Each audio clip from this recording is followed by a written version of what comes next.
Good day, ma'am. Good day, classmates. This is the report of Group 3. I am Charm Claire Castramayor and my topic is all about learning station. Reading area.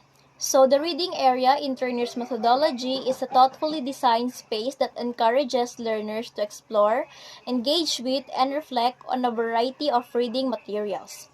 It is a dynamic environment that embraces both traditional and modern approaches to reading, fostering a love for continuous learning with the trainer context. Simulators. So the simulators in trainer's methodology are powerful tools that bridge the gap between theory and practice. They offer a dynamic, safe, and controlled environment for learners to actively engage with content, develop skills, and apply knowledge in realistic scenarios. The integration of simulators enhances the overall training experience, contribution to more effective and impactful learning outcomes. Role play area. So the role play area in trainer's methodology is a designed space or scenario where participants engage in simulated interactions, taking on specific roles to practice and apply various skills in a controlled and immersive environment. This area serves as a dynamic tool for trainers to facilitate experiential learning, enhance communication skills, and foster a deeper understanding of real-world scenarios. Benchwork area. So the benchwork area in trainer's methodology refers to a designed space where hands-on practical activities are conducted, often involving tools, equipment, and physical tasks. This area is designed to facilitate skill development, technical training, and experiential learning. So good morning everyone. So my name is Maria Rosa Meliclino po. So I am the second reporter of Group 3. So for today, I will discuss the training activity matrix. So I will discuss the information sheet 2.1-6, which is the training activity matrix. So in LO or learning outcomes 5 of the module on planned training session, you learned how to make an inventory of your training resources and how to lay out your workshop and your training facilities. So this matrix is a monitoring tools of trainees activities for the trainer. So the vocational instructions supervisor and the administrators may also look for this matrix when monitoring competency-based trainings. So this matrix, along with a well-prepared session plan, is a good indicator that the training being implemented is using the CBT approach. So the trainer may print a copy of this plan or he may keep it to his computer. So it is recommended that his matrix is updated daily. So you can see in the PowerPoint, so I have example of the table of training activity matrix, which is there are following in the, so we have the 6 tables. So namely, first we have the training activity. So the second is the name of training and the facilities, and the third is facilities, tools, and equipment. And the venue, saan ba, sa workstation area ba or saan ba, and the specific date and time, and the last one is the remarks. So sa training activities sa first table, so makikita natin yan sa session plan na ginawa natin. Doon natin yan makikita sa session plan natin. So that is the example of table of training activity matrix. We have the guidelines in making the training activity matrix. So first, we need to write the training activities for the session based on training needs and the trainee's chosen competency. So the second one, based on the instructional sheet needed in the activity, the job sheet, task sheet, and information sheet. So list down the facilities, tools, and equipments needed for the activity. So the inventory of training supplies, tools, equipments, and facilities is very useful when planning for the activity of trainees in a class. So the third one, we have the instructional sheet number should be specific. And the fourth one, we have the trainees should not be crowding in a workstation area. So it's limit the number of trainees to 5 and below per workstation learning area. So hindi dapat crowded kung sa workstation area. Dapat limited lang yung mga trainees para hindi crowded. So, and the number 5, and the fifth one is ensure full utilization of equipment work area. So, avoid limited number of equipments to be able to prevent crowding of trainees. So, and the sixth one is the date and time of use should be specified. So, the 7 is remarks should be made on the activity of each trainee. So, this will be your guide in planning for the activities of your trainees. So, the next sessions. So, you may include the following remarks for assessment to be assisted by. So, needs more practice of job sheet, the number, and any other comments pertaining to the training of each trainee. So, the last one, we have the number of workstation will vary depending on the number of workstations in the CBT layout. So, number of workstations may also be dependent on the number of mock-ups per competency. So, that are the guidelines of training matrix. We have 8 steps. 8 guidelines in making the training activity matrix. I will discuss about the task sheet 2.1-6. So we have here the task sheet. So in task sheet we have so as you can see in the table, we have the title, the performance objective, supplies, materials, equipment, and step procedures. So, in the title, so you should put here in that the title of task sheet that the trainee will perform in task sheet. So, and the performance objective and the supplies, materials, and equipment that we will use in the work areas. So, the steps procedures, we have the steps procedures.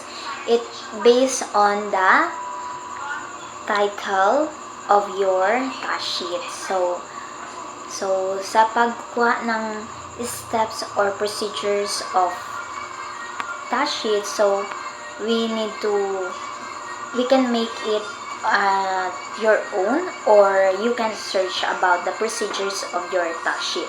So the second here, as you can see, the second table, so we have also the performance criteria checklist 2.1-6.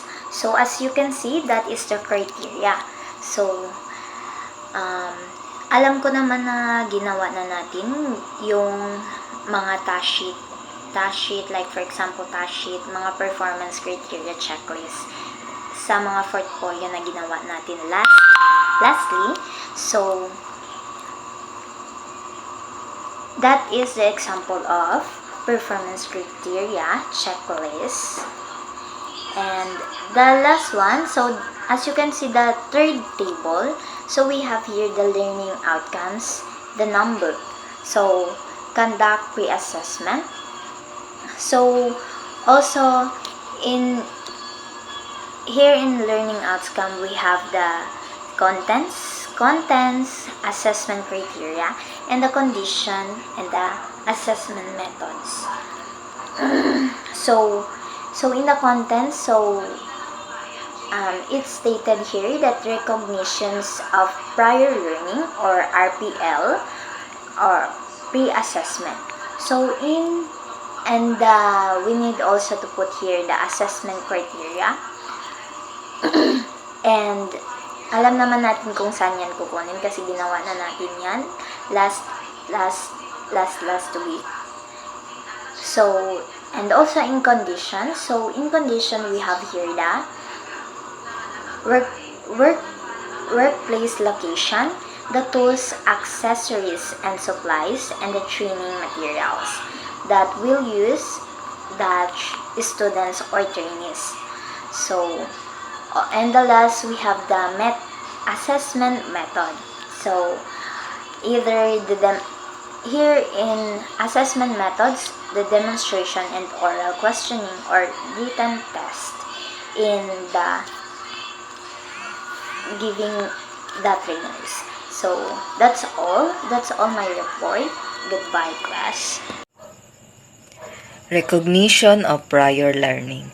Recognition of prior learning or RPL, it refers to the acknowledgments of skills and knowledge held as a result of formal training, work experience, and life experience. So, RPL is an essential component of competency-based training that it focuses on current competency standards gained by individual, which includes through first is work experience, second life experience, the third is formal training, and the fourth is informal training. And also the advantage of RPL allows you to complete formal education in a shorter period of time and at least cost. RPL means that you do not have to repeat or waste time learning what you have already learned. RPL increases your career and education options through recognized skills and knowledge. And also, RPL allows for fairer access to studies that you wish to undertake. Evidences for RPL. A trainee needs to provide sufficient evidence of his knowledge and skills by submitting relevant documents and materials. So, evidence could consist of any or all of the following.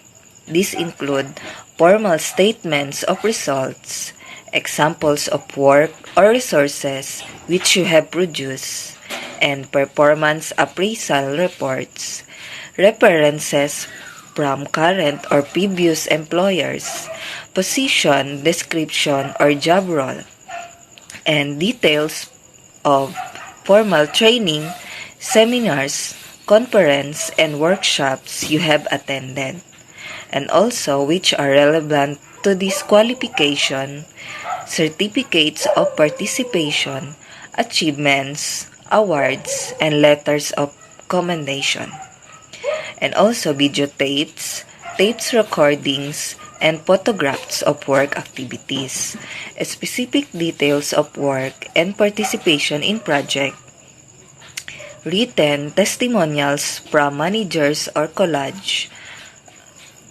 written validation from workplace supervisor, documented workplace demonstration, and also the RPL assessment. The process includes an assessment of skills and knowledge against the elements and performance criteria of the relevant unit. So, trainees' competence will be assessed against the following 6 criteria that we have.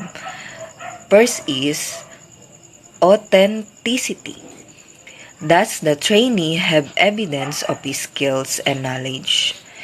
Include formal qualifications, position, descriptions, references, and any other material to support the claim. The evidence must be authenticated by the appropriate authority. And the second is currency. These are the skills and knowledge used in the workforce now. Quality are the skills and knowledge as standard appropriate for current requirements as per competency standards. And relevance are the skills and knowledge relevant to the particular qualification. And transferability are the skills and knowledge gained elsewhere relevant to the particular qualification. And the last one is the validity. Can the applicant demonstrate a skill required for the course? This may be necessary for practical units.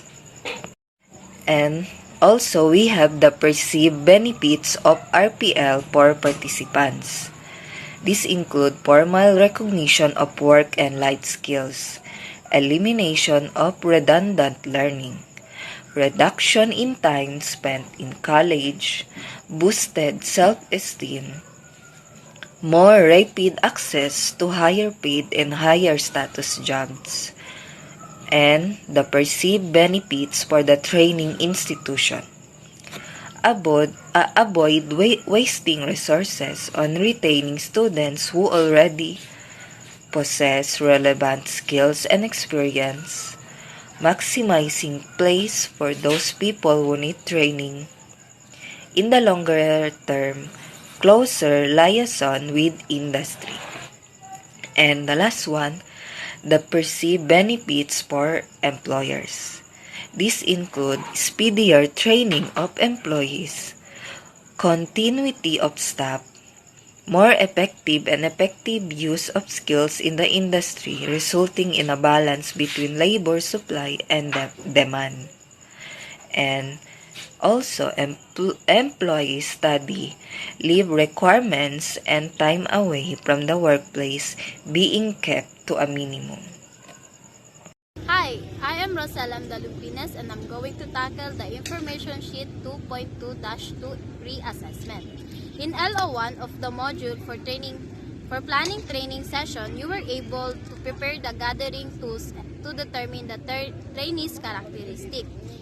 In their training needs, in this module, you will use the pre-assessment tools you prepared in planned training session. Here are the example pre-assessment instrument. We have here the sample data gathering instrument for training characteristic. The content of the characteristic of learners, we have here the language literacy and numeracy, cultural and so the purpose of the pre-assessment, here are the following of some of the purpose of pre-assessment. First is to determine the trainee's characteristic. Trainee's characteristic are inputs in the preparation and scheduling of the activities of each trainee. This should be administered to each trainee for reference. Second, to recognize the prior learning of CBT recognized prior learning. This is especially important.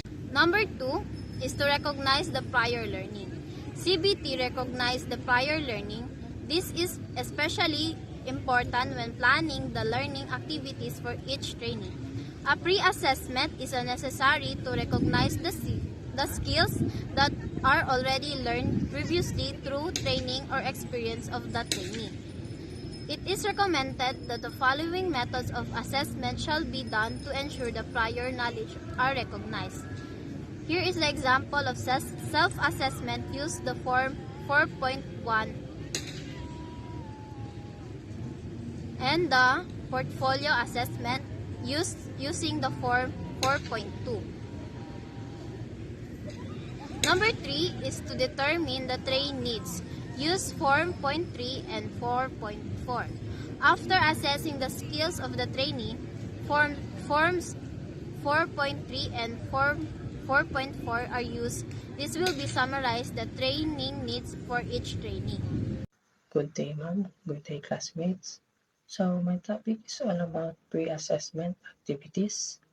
Pre-assessment provides a way for teachers to gather key information about what students know and are able to do prior to instruction, as well as what student interests and learning styles are. Pre-assessments can be paper and pencil tasks or performance-based. So we have different steps of assessment activities. First, determine the time for each student to accomplish all forms. Write them down on the board before the pre-assessment starts. As you can see, we have here the type of test and time to finish a question. You will kindly read it. Second is explain the purpose of the pre-assessment, which are the following. First, to determine the lead learner's characteristics. B, to determine current competencies. C, to recognize prior learning. D, to determine training needs. E, the data gathered will be used to adjust learning methods, facilities, resources to fit individual training needs. Third is plan adjustments for trainees' special needs such as the following. Providing written instructions for students with hearing problems. Using large print reading or recording the questions on audio tape so the student could answer on the tape. Having an aide or assistant write mark the answers for the student who has coordination problems or having the student record the answers on an audio tape or type answers. Using written as assessments for students with speech problems. Administering the test in sections if the entire test is too long. Asking the students to repeat the directions to make sure they understand what to do. And lastly, starting each sentence on a new line helps students identify it as a new sentence, including an example with each type of question, showing how to mark answers. And fourth, check to see the directions for marking or scoring point, values, and etc. are included with each type of item. Fifth, decide if students are to mark answers on the test. Use a separate answer sheet or use a blank sheet of paper. Make an answer key. This is easy to do as you write the questions. 7. Prepare the following forms for the pre-assessment for each student. Form 4.1, Form 4.2, Form 4.3, for Form 4.4, questionnaire for determining learners' characteristics. So that's all, guys. Thank you. So good day everyone. Today I will be reporting before the pre-assessment. A tenure test administration procedure can have a great impact on trainer test performance. As you will see in the guidelines below, test administration involve more than simply handing out and collection the test. So number 1, avoid instilling anxiety. Give as many of the necessary oral direction as possible before distributing the test, but keep them to a minimum. Explain the purpose of the test. Number 4, give test taking hits about guessing, escaping, and coming back, etc. Tells Tell student the amount of time allowed for the test. You might want to put the length of the remaining for the test on the board. This can be changed periodically to help students monitor their progress.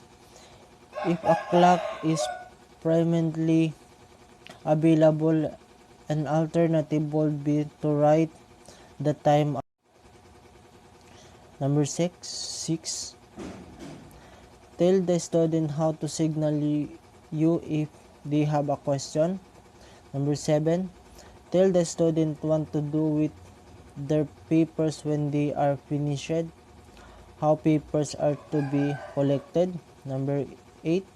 Tell the student what they are to do when they are finished, particularly if they are to go on the other activities.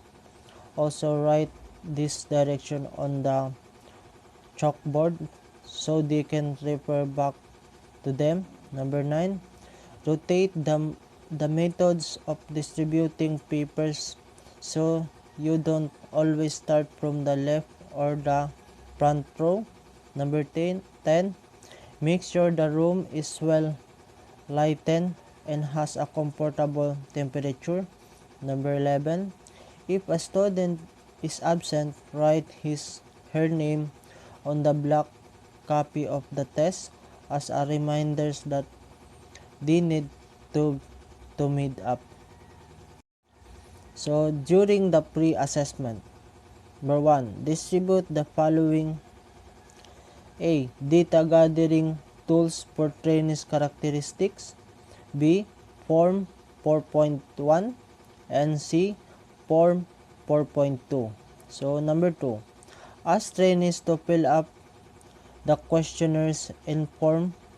Time allotment is to be determined by the trainers. Number 3, administer the pre-test. After the test, number 1, collect the test paper and answer sheet immediately after a trainee finishes.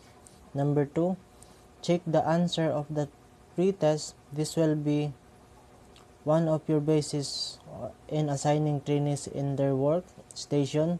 This is also an input for the RPL.